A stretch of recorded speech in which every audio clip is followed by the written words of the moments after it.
Friends, welcome to my channel Mathematical Learning. In this video, we will learn about Gauss elimination method. With the help of this method, we will be able to solve any system of linear equation. So friends, let's study.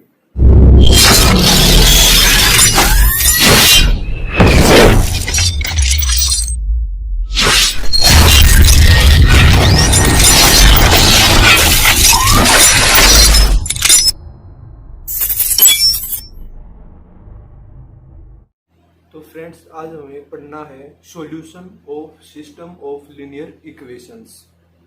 अब हम इसके जो solution है उसके दो प्रकार के हम सॉल्यूशन पढ़ेंगे फ्रेंड्स। दो प्रकार से कैसे सॉल्यूशन निकाल सकते हैं। पहला है गॉस एलिमिनेशन और फ्रेंड्स दूसरा है रो कैनोनिकल फॉर्म। रो कैनोनिकल फॉर्म। और ये सॉल्यूशन निकालने के लिए फ्रेंड्स हमें जो कल चीज़ें पढ़ी थी वो हमें ध्यान रहनी चाहिए। सबसे पहली कोफिशिएंट मैट्रिक्स क्या होती है। Coefficient matrix. दूसरी फ्रेंड्स ऑगमेंटेड मैट्रिक्स। और तीसरी फ्रेंड्स डिजनरेट इक्वेशन क्या होती है। और नेक्स्ट फ्रेंड्स हमें पता होनी चाहिए एक्लन फॉर्म। और नेक्स्ट फ्रेंड्स हमें पता होनी चाहिए ट्रायंगुलर फॉर्म। ये दोनों एक ही चीजें हैं, ट्रायंगुलर फॉर्म। अब हम कोई भी अब सबसे पहले हम पढ़ेंगे गॉस एलिमिनेशन और उसके बाद फिर हम रो कैनोनिकल फॉर्म देखेंगे। तो बात आती है गॉस एलिमिनेशन की। ये क्या कहता है, मान लेते हैं हम एक एग्जांपल के तौर पर समझाते हैं आपको। अभी हम एक एग्जांपल लिख लेते हैं यहाँ। तो फ्रेंड्स ये एक एग्जांपल है, इसके अंदर हमारे पास 3 इक्वेशंस दे रखे हैं। अब 3 इक्वेशन हैं और देखा जाए तो x, y और z 3 ही अननोन है। तो ये एक ट्रायंगुलर फॉर्म की हो गई, स्क्वायर मैट्रिक्स हो गई। अब बात आती है हमें इसमें सबसे पहले करना क्या होता है। हमें सबसे पहला काम है ऑगमेंटेड मैट्रिक्स का। हम इसकी एक ऑगमेंटेड मैट्रिक्स बनाएंगे फ्रेंड्स। ओके, तो चलो बना लेते हैं। 1 2 -3 -3 -2 -4 -3 6 8 6 8 -5। तो फ्रेंड्स ये एक ऑगमेंटेड मैट्रिक्स हमने बना ली। अब यहाँ बात आती है, ये है 3x4 की। तो इसके अंदर हम ट्रायंगुलर नहीं करेंगे, हम सिर्फ कोफिशिएंट मैट्रिक्स मतलब हम एक्लन फॉर्म में इसको कन्वर्ट करने की कोशिश करेंगे। एक्लन फॉर्म में कन्वर्ट करने के लिए क्या होता है, ये हमारा डायगोनल है। इस डायगोनल के जो नीचे के ये 3 एलिमेंट्स हैं इनको हमने 0 बनाना है कैसे भी करके। तो चलो फ्रेंड्स उसकी ट्राई करते हैं 0 बनाने की। तो इसमें हमें कुछ केस लगाने पड़ेंगे। पहला क्या करते हैं हम, रो 2 के अंदर रो 2 -2r1। ठीक है, तो अगर हमारे पास कोई भी सिस्टम दे रखा है, मैं एक बार इसको मिटा देता हूँ फ्रेंड्स इनको, ताकि यहाँ मैं स्टेप्स लिख सकूँ। तो हमारा फर्स्ट स्टेप है कि ऑगमेंटेड मैट्रिक्स में लिखना है। ऑगमेंटेड मैट्रिक्स में हमने लिख लिया। फिर सेकंड स्टेप, उसको हमने एलिमेंट्री ऑपरेशंस की मदद से एलिमेंट्री ऑपरेशंस लगाने हैं और उसको एक्लन फॉर्म में, एक्लन या फिर ट्रायंगुलर, एक्लन फॉर्म या फिर ट्रायंगुलर फॉर्म में कन्वर्ट करना है। ये हमारा फर्स्ट स्टेप है, ये हमारा सेकंड स्टेप है। हमने ऑगमेंटेड मैट्रिक्स में लिख लिया। अब एलिमेंट्री ऑपरेशंस लगाने हैं ताकि वो एक्लन या फिर ट्रायंगुलर फॉर्म में आ जाए। तो हमने इसमें पहला ऑपरेशन लगाया है कि रो 2 को रो 2 -2r1, इससे ये 0 हो जाएगा। और इसको हम रो 3 पर भी लगा देते हैं, ये हो जाएगा रो 3 + 3 रो 1, क्योंकि यहाँ माइनस का साइन है तो ये प्लस करने से ही 0 हो जाएगा। तो इसका आंसर क्या आएगा? First row as it is रहेगी फ्रेंड्स, -3 -2 6, और हमें पता है ये दो 0 हो गए। अब बात आती है इनकी, -4 में से 3 2 जा 6 और माइनस माइनस प्लस हो जाएगा, सो यहाँ आ जाएगा 2। और इसी प्रकार से -3 में से -2 इंटू -2 4, -3 + 4 यहाँ 1 आ जाएगा। और यहाँ 8 में से हमें 6 2 जा 12, सो यहाँ -4 आ जाएगा। इसी प्रकार से यहाँ 3 3 जा 9, -9, सो 6 - 9 -3। इसी प्रकार से यहाँ पर 8 -3 2 जा 6, सो यहाँ 2 आ जाएगा फ्रेंड्स। और इसी प्रकार से यहाँ -5 + 6 3 जा 18, तो यहाँ पर +13 आ जाएगा फ्रेंड्स। ओके, अब हमारा सेकंड स्टेप है, अभी एक्लन फॉर्म में कन्वर्ट नहीं हुई है क्योंकि उसके लिए ये भी 0 होना चाहिए, क्योंकि हमें पता है उसकी कंडीशन हमें याद है कि कोई भी जो पाइवेट एंट्रीज होंगी, यहाँ एक पाइवेट ये है, एक पाइवेट ये है, और ये पाइवेट हो नहीं सकता क्योंकि ये जो पाइवेट है इसके राइट साइड में होना चाहिए। तो ये नहीं हो सकता क्योंकि ये राइट में नहीं है, ये भी हो सकता है, ये भी हो सकता है। तो अभी हमें इसको 0 बनाना है, और अगर ये भी 0 हो जाता है तो हमें कोई दिक्कत नहीं है। तो फिलहाल हमें इसको 0 बनाना है। इसको 0 बनाने के लिए हमें एक ऑपरेशन लगाना पड़ेगा कि जो रो 3 है, रो 3 को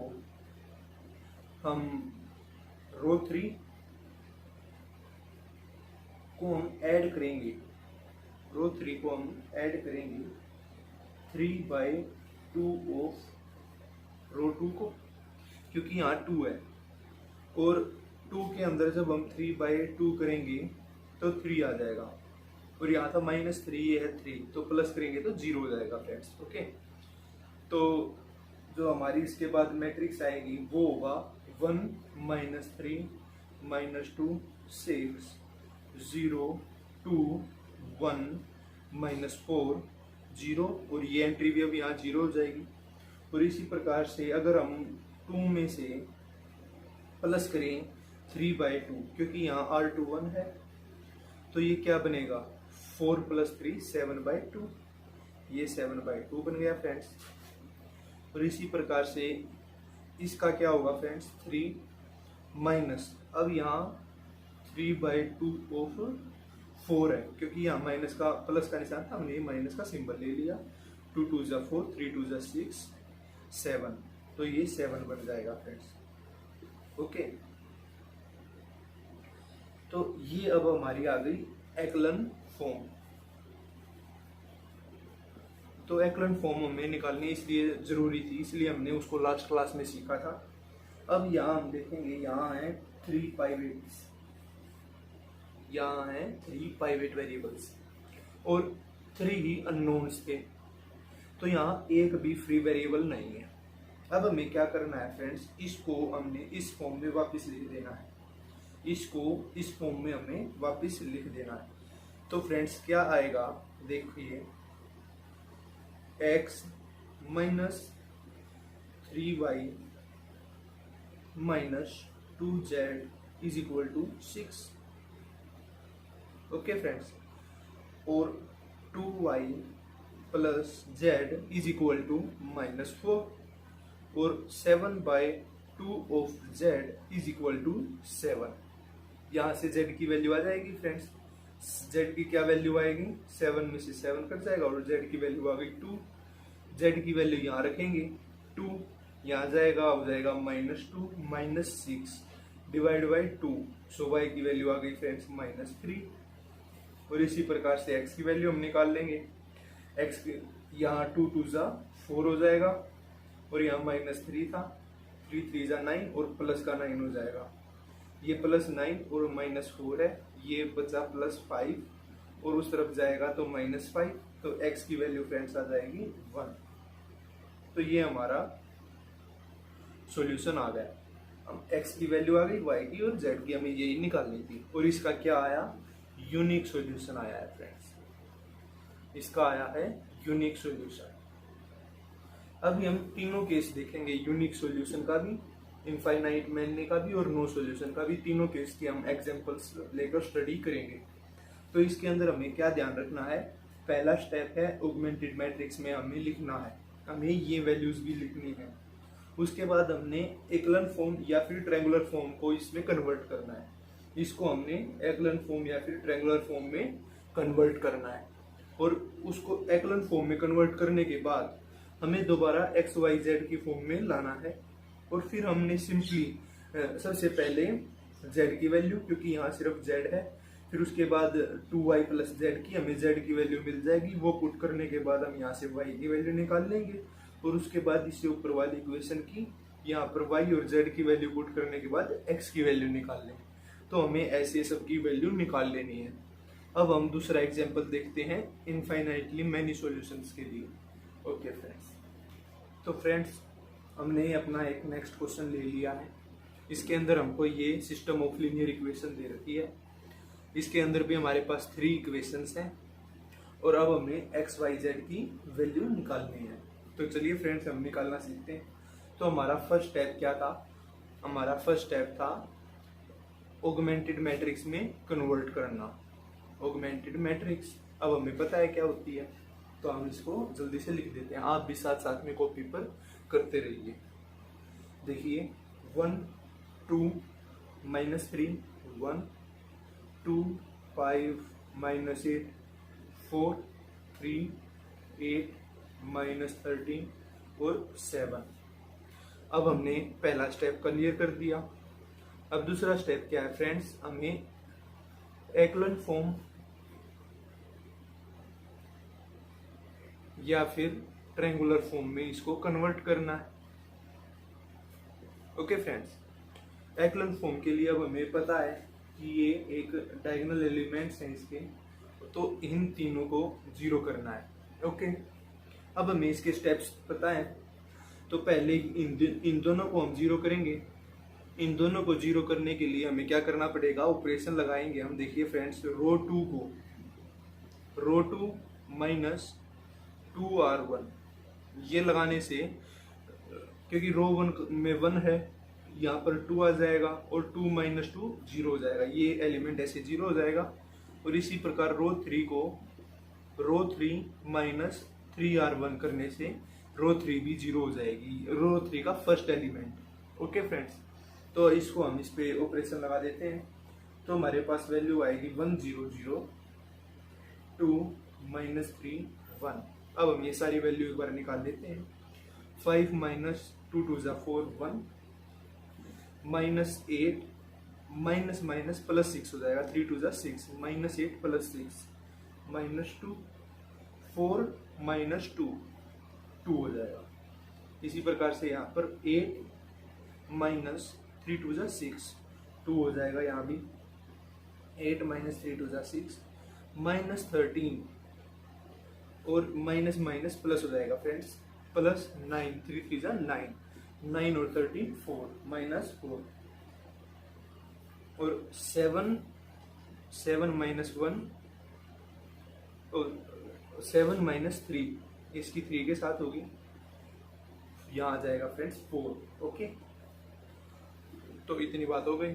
अब हमें पता है, अब हमें इस एलिमेंट को भी जीरो बनाना है, क्योंकि हमें इन तीनों को जीरो बनाना था। ये दो तो हो गए, अब इसकी बारी।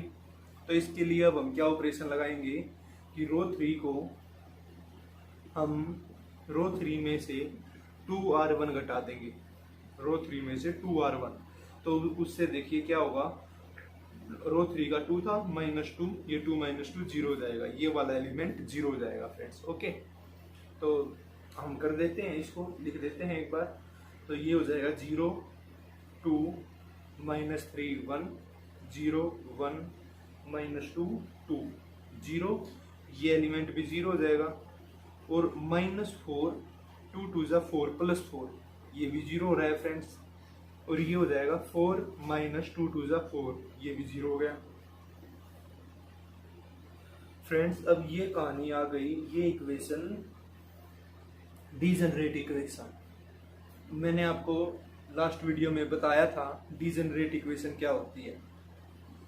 डीजनरेट इक्वेशन होती है 0x1 प्लस 0x2 प्लस इसी प्रकार से 0xn is equal to be. और इसके हमने दो केस पढ़े थे। यहाँ पर केस 1 लागू हो रहा है फ्रेंड्स। केस 1 में क्या था कि अगर b 0 हो, तो अगर यहाँ b 0 है, क्योंकि यहाँ तो b 0 है, क्योंकि अगर हम एक बार इसको उस फॉर्म में हम कन्वर्ट कर लेते हैं, एक्स वाई जेड दोबारा लगा लेते हैं, तो फ्रेंड्स ये आ जाएगा, यहाँ पर सॉरी गलती से लिख दिया, x plus 2y minus 3z is equal to 1, y minus 2z is equal to 2, और 0x 0y 0z is equal to 0। ये देखा जाए बिल्कुल इसकी फॉर्म है। और यहाँ केस 1 में b 0 आया हुआ है। b 0 होगा तो हमें पता है इसके इनफाइनाइटली मैनी सॉल्यूशंस होंगे। इनफाइनाइटली मैनी सॉल्यूशंस होंगे मतलब कहें तो हर एक सेट, एवरी सेट, कोई भी हम उठा लें, एवरी सेट इसका सॉल्यूशन होगा। लेकिन अब बात आई फ्रेंड्स सिस्टम की। इसका तो हर कोई सॉल्यूशन होगा, लेकिन जरूरी नहीं है कि हर कोई इसका भी सॉल्यूशन हो। तो हमें तो इन तीनों के सॉल्यूशंस चाहिए। तो इसीलिए फ्रेंड्स हम इसको अभी इग्नोर कर देते हैं। और इग्नोर क्यों करेंगे? इग्नोर इसलिए करेंगे फ्रेंड्स, फिर हम सिर्फ इन दोनों इक्वेशन के सॉल्यूशन निकालेंगे और इनके कुछ भी सॉल्यूशंस आए, हमें पता है इसका तो हर कोई सेट सॉल्यूशन है, तो इसके जो भी सॉल्यूशन आएंगे इसके तो सॉल्यूशंस ऑटोमेटिकली हो ही जाएंगे। तो फ्रेंड्स इसलिए हमें इसको इग्नोर कर देना है। हमें ध्यान देना है अपनी सिर्फ इन दो इक्वेशंस पर और इनके सॉल्यूशन निकालने हैं। इनके जो भी सॉल्यूशन आएंगे वो इस इक्वेशन को अपना आप सेटिस्फाई करेंगे, ठीक है। तो हमें इनके सॉल्यूशंस निकालने हैं। अब इसके सॉल्यूशंस निकालने के लिए अभी पहले हम देखते हैं यहाँ पाइवेट एंट्रीज कितनी है। यहाँ है 2 पाइवेट एंट्रीज, क्योंकि थर्ड रो में कोई भी एक एंट्री नहीं है, नॉन जीरो इसके राइट साइड में। तो ये एक यहाँ पर सिर्फ दो पाइवेट वेरिएबल्स हैं, x और y। तो यहाँ z इसका क्या है, एक z फ्री वेरिएबल्स है। ओके फ्रेंड्स, अब हमें z पता चल गया, z एक फ्री वेरिएबल है। और फ्री वेरिएबल अगर आ जाए कोई, तो उसको हम सॉल्यूशन कैसे निकालते हैं? उसके सॉल्यूशन के लिए हम क्या करते हैं फ्रेंड्स, z को हम कोई भी एक कांस्टेंट मान लेते हैं। z कुछ भी हो सकता है, हम ऐसे केस में z निकाल नहीं सकते क्योंकि ये फ्री वेरिएबल है। तो ऐसे केस में z कुछ भी हो सकता है, ओके। तो हमने z को a मान लिया। तो इस प्रकार से y की वैल्यू क्या आएगी, जब हम यहाँ z की वैल्यू a रखेंगे तो 2 प्लस 2a, ये y की वैल्यू है फ्रेंड्स। और इसी प्रकार से x की वैल्यू क्या आएगी, 1 माइनस, अब एक बार इसको हम 3 प्लस 3a माइनस 2 और y की वैल्यू क्या है फ्रेंड्स, ये वैल्यू रख देंगे 2 प्लस 2a। तो ये क्या आएगा, 1 प्लस 3a माइनस 4 माइनस 2 2 जा 4a। तो x की वैल्यू आ गई है फ्रेंड्स -3 माइनस a, ये x की वैल्यू है फ्रेंड्स, ओके। अब हमारे पास x की वैल्यू भी आ गई, y की वैल्यू भी आ गई, z की वैल्यू भी आ गई। और ये कैसी वैल्यू है, ये है इसका जो सॉल्यूशन एग्जिस्ट है वो कैसा है, इनफाइनाइटली मैनी सॉल्यूशंस का है फ्रेंड्स, इनफाइनाइटली मैनी सॉल्यूशंस। अब ये क्यों है, क्योंकि इसलिए है फ्रेंड्स, a की वैल्यू कुछ भी हो सकती है, इनफाइनाइट वैल्यूज ले सकते हैं हम a की, 1 2 3, हमारा जो मन करे वो ले सकते हैं। उसी प्रकार से y की भी वैल्यू हमेशा ऐसी आएगी और x की ऐसी आएगी जब हम a की वैल्यू इनमें पुट कर देंगे, ओके फ्रेंड्स। तो एक बात हमें पता चल गई, अगर किसी भी इक्वेशन में ऐसा केस आ गया कि सभी जीरोज हो गए, तो उसका हमेशा इनफाइनाइटली मैनी सॉल्यूशंस आएगा ही आएगा, ओके फ्रेंड्स। क्योंकि वहां पर एक फ्री वेरिएबल जनरेट हो जाएगा, और फ्री वेरिएबल जब आ जाता है तो उसकी वैल्यू हम कुछ भी रख सकते हैं। तो इसलिए ऐसे केसों में हमेशा इनफाइनाइटली मैनी सॉल्यूशंस होगा, ओके फ्रेंड्स, अब हम एक एग्जांपल देखते हैं नो सॉल्यूशन के लिए। तो देखते हैं हम एक एग्जांपल। तो फ्रेंड्स, यहाँ पे हमारे से ये एक सिस्टम ऑफ लीनियर इक्वेशन दे रखा है। अब हमें इसके सॉल्यूशन निकालने हैं। हमें वही तरीके अपनाने हैं जो हम पहले 2 क्वेश्चनों में अपना चुके हैं। पहला तरीका क्या था, ऑगमेंटेड मैट्रिक्स में इसको कन्वर्ट करना है। तो हम इसको ऑगमेंटेड मैट्रिक्स में कन्वर्ट करेंगे। उसके लिए हमें क्या करना है, हर एक कोफिशिएंट को यहाँ लिख देना है और इनको भी साथ में। तो हम यहाँ इसको लिख देते हैं 1 2 3 ऐसे 3 8 5 -2 -1 -12 5 9 17 4 9 7। तो फ्रेंड्स, ये बात हो गई है इतनी ठीक बिल्कुल। अब हमारी दूसरी बात क्या थी, हमें इसकी एक्लन फॉर्म निकालनी है। अब एक्लन फॉर्म के लिए हमें पता है ये एक डायगोनल एलिमेंट्स हैं, ये डायगोनल एलिमेंट्स है। तो हमें इन तीनों एलिमेंट्स को जीरो करना है। इन तीनों एलिमेंट्स को जीरो करने के लिए हमें एलिमेंट्री ऑपरेशंस लगाने पड़ेंगे। तो हम ये कुछ एलिमेंट्री ऑपरेशंस पहले इन दोनों को जीरो बनाते हैं फ्रेंड्स इसकी मदद से। तो हमें पता है row 2 tends to row 2 minus 2r1। हम रो 2 पर रो 2 में से 2r1 घटा देंगे तो यहाँ 0 आ जाएगा। और इसी प्रकार से रो 3 में से रो 3 माइनस 3r1 घटा देंगे तो यहाँ भी 0 आ जाएगा। तो हम इन दोनों को एक बार लिख देते हैं, क्या आएगा 1 0 0। ये इक्वेशन सेम रहेगी फ्रेंड्स। और अब एक बार इस इक्वेशन को भी देखते हैं। तो 8 - 6 3 2 6, सो 2 -1 और 2 2 4 +4 हो जाएगा फ्रेंड्स। तो ये हो जाएगा +3, ये 3 हो जाएगा फ्रेंड्स। इसी प्रकार से ये 9 - 5 2 10, तो यहाँ -1 आ जाएगा। और 9 - 4 2 8, सो यहाँ 1 आ जाएगा। ओके फ्रेंड्स, अब बात आती है इनकी। 5 - 3 3 9, 5 - 9, तो ये -4 हो जाएगा फ्रेंड्स। और -12 और 3 2 6, प्लस का 6 हो जाएगा फ्रेंड्स। तो ये आ जाएगा -6। इसी प्रकार से 17 - 5 3 15, तो ये हो जाएगा 2 फ्रेंड्स। और 7 - 4 3 12, तो 7 - 12 ये हो जाएगा फ्रेंड्स 5। ओके, इतनी बात हो गई। अब हमें पता है हमें इस एलिमेंट को 0 बनाना है। इस एलिमेंट को 0 बनाने के लिए हम क्या करेंगे, क्या ऑपरेशन लगाएंगे, रो 3 को हम प्लस कर देंगे 2 रो 2 के साथ, क्योंकि 2 2 4 4 - 4 0 हो जाएगा फ्रेंड्स। तो ये एलिमेंट भी 0 हो जाएगा। तो इसको करने से क्या आएगा रिजल्ट, हम देख लेते हैं एक बार। फर्स्ट 2 रोज तो बिल्कुल सेम रहेगी क्योंकि उनके ऊपर ऑपरेशंस नहीं लगाया है। तो इनको एज इट इज लिख लेते हैं एक बार। और ये 0 है तो ये भी 0 हो जाएगा। अब देखते हैं -6 + 3 2 6, और ये भी 0 हो गया। 2 - 2, ये भी 0 हो गया फ्रेंड। 5 + 2, ये 7। अब फ्रेंड्स क्या बात आई, ये ऐसी इक्वेशन बन गई। इसको एक बार हम x y z की फॉर्म में लिखते हैं। तो क्या आया ये x1 + 3x2 - 2x3 + 5x4 = 4। पहली इक्वेशन है फ्रेंड्स ये। 2x2 + 3x3 - x4 = 1। और ये है friends 0.x1 + 0.x2 + 0.x3 + 0.x4 = 7। ये फ्रेंड्स एक केस है डीजनरेट इक्वेशन का। हमने डीजनरेट इक्वेशन में पढ़ा था। डीजनरेट इक्वेशन क्या होती है, कोई भी एक ऐसी इक्वेशन, कोई भी एक ऐसी इक्वेशन, इसको हम डीजनरेट इक्वेशन कहते हैं फ्रेंड्स।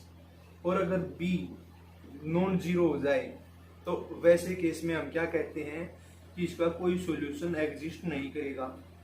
फ्रेंड्स क्यों नहीं करेगा कोई सॉल्यूशन एग्जिस्ट? यहाँ आ जाओ एक बार देखो, 0.x1 0.x2 0.x3 0.x4, इसकी value x1 x2 x3 x4 की वैल्यू हम कुछ भी रख लें, हमेशा यहाँ रिजल्ट 0 आएगा। और क्या 0 = 7 होगा? कभी कभी भी नहीं होगा फ्रेंड्स, कभी भी नहीं होगा। तो इसलिए इसका कोई सॉल्यूशन एग्जिस्ट नहीं कर सकता जहाँ भी ऐसी इक्वेशन आ जाए। तो हमें ये एक यहीं से हमें पता चल गया कि एक ये नॉन डिजनरेट डिजनरेट इक्वेशन आ गई, और ऐसी आ गई कि यहाँ 0 नहीं है, यहाँ 0 नहीं है। तो ऐसे केस के अंदर हम इसका डायरेक्ट लिख देते हैं, आगे हम सोल्व कर ही नहीं सकते फ्रेंड्स इसको, तो इसको हम आगे डायरेक्ट लिख देते हैं कि इसका नो सॉल्यूशन होगा, इसके लिए कोई सॉल्यूशन एग्जिस्ट ही नहीं करेगा। ओके फ्रेंड्स, तो 3 केस थे, मैंने तीनों बता दिए हैं। पहले मैंने यूनिक सॉल्यूशन बताया था, उसके अंदर एक भी फ्री वेरिएबल नहीं आया। सेकंड केस के अंदर फ्रेंड्स एक फ्री वेरिएबल आया था, जैसे यहाँ भी एक फ्री वेरिएबल है, यहाँ सॉरी 2 फ्री वेरिएबल्स हैं, एक यहाँ पर 2 पाइवेट्स हैं, और फिर ये जो 2 हैं x3 और x4, ये फ्रेंड्स फ्री वेरिएबल्स हैं। लेकिन क्या बात हुई, यहाँ पर बन गई डिजनरेट इक्वेशन इस फॉर्म की, b 0 नहीं है। ऐसे केस में हमें पता है कोई सॉल्यूशन एग्जिस्ट नहीं करता। ओके फ्रेंड्स, जहाँ पर फ्री वेरिएबल्स आ जाए वहाँ 2 ही केस होंगे, वहाँ क्योंकि डिजनरेट इक्वेशन बन रही होगी, और डिजनरेट इक्वेशन के 2 ही केस थे, या तो नो सॉल्यूशन या फिर इनफाइनाइटली मैनी सॉल्यूशन। तो अगर यहाँ भी 0 आ जाए तो उस केस में हम इनको फ्री वेरिएबल्स ले लेते और 2 फ्री वेरिएबल्स हो जाते फ्रेंड्स, तो इनफाइनाइटली मैनी सॉल्यूशन हो जाता। लेकिन यहाँ पर 7 है, 0 नहीं था, इसीलिए नो सॉल्यूशन हो गया। तो हमें ये 3 चीजें ध्यान रखनी है कि यूनिक सॉल्यूशन कब होगा, फ्री वेरिएबल्स यहाँ कितने आएंगे, और फ्री वेरिएबल आ रहे हैं तो मतलब डिजनरेट इक्वेशन बन रही है या नहीं बन रही है। डिजनरेट इक्वेशन बन गई और अगर यहाँ 0 नहीं आया तो नो सॉल्यूशन, 0 आ गया तो हम इस इक्वेशन को स्किप कर देते हैं, हम भूल जाते हैं कि यहाँ पे कुछ है भी, क्योंकि सभी 0 हो जाते हैं, उसको हम फ्री वेरिएबल के तौर पे ले लेते हैं। Okay friends, we will now meet in the next video. In our next video we will cover the topic row canonical form method, and if you like this video please like it and share it, and subscribe to our channel for our latest videos. Okay friends.